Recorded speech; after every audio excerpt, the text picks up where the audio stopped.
আজ 29 আগস্ট জাতীয় ক্রীড়া দিবস। হকির জাদুঘর মেজর ধ্যানচাঁদের জন্মদিবসকে জাতীয় ক্রীড়া দিবস উপলক্ষে আয়োজন করা হয়। সারা দেশের সাথে আজ সীমান্ত জেলা করিমগঞ্জেও জাতীয় ক্রীড়া দিবস উদযাপিত হলো। করিমগঞ্জ জেলা ক্রীড়া সংস্থার উদ্যোগে জাতীয় ক্রীড়া দিবস উদযাপিত হয়। সরকারি স্কুলের খেলার মাঠে এদিন জাতীয় ক্রীড়া দিবস উপলক্ষে বিশিষ্ট খেলোয়াড় অখিল পালকে সম্বর্ধনা জ্ঞাপন করা হয়। এছাড়াও এদিন জেলা ক্রীড়া সংস্থার উদ্যোগে এক প্রদর্শনী ফুটবল খেলারও আয়োজন করা হয়। ধ্যানচাঁদের জন্মদিনে এই খেল মহারণে এই যে আয়োজন করেছে অতি সুন্দর জিনিস। আর ওরা ডিএসের পক্ষ থেকে এখন যে খেলাধুলা মানে অনেক এগিয়েছে এবং অনেক নিরলস ওরা পরিশ্রম করছে। Ladies football, ladies cricket team, তারপরে এই রাত্রে এই যে অফিস লিগ, রাত্রি ওরা রাত্রি 10টা-12টার সময় বাড়িতে গেছে।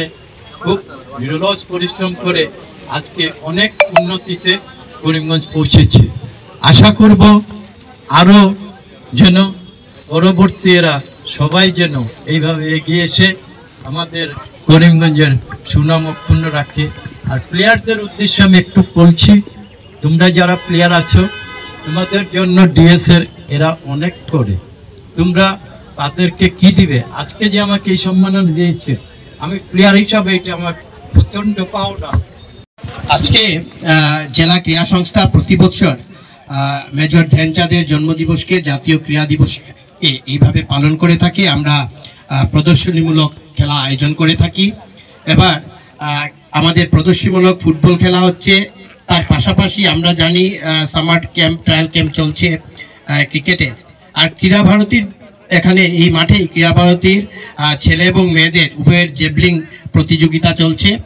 আর তার পাশাপাশি আমরা একজন বিশিষ্ট ক্রীড়াবিদকে, প্রাক্তন ক্রীড়াবিদকে সম্মাননা দিয়ে থাকি। আমরা প্রাক্তন খেলোয়াড়, প্রাক্তন রেফারি অখিল পাল মহোদয়কে আজকে আমরা সম্মাননা প্রদান করেছি। আমরা আশা করব বর্তমান সরকার ক্রীড়ার প্রতি মনোনিবেশ করছে, ঠিক তার পাশাপাশি আমরা ধ্যানচাঁদ যেভাবে নিজের জীবনের সর্বস্ব ক্রীড়ার জন্য দিয়েছেন, জার্মানির দেওয়া চাকরির প্রস্তাব উনি প্রত্যাখ্যান করেছিলেন এই দেশের জন্য খেলার জন্য। আমরা যারা এই জেলার খেলোয়াড়রা আছি, আমরাও এই জেলার জন্য, খেলার উন্নতির জন্য নিজেদের সর্বস্ব দেব।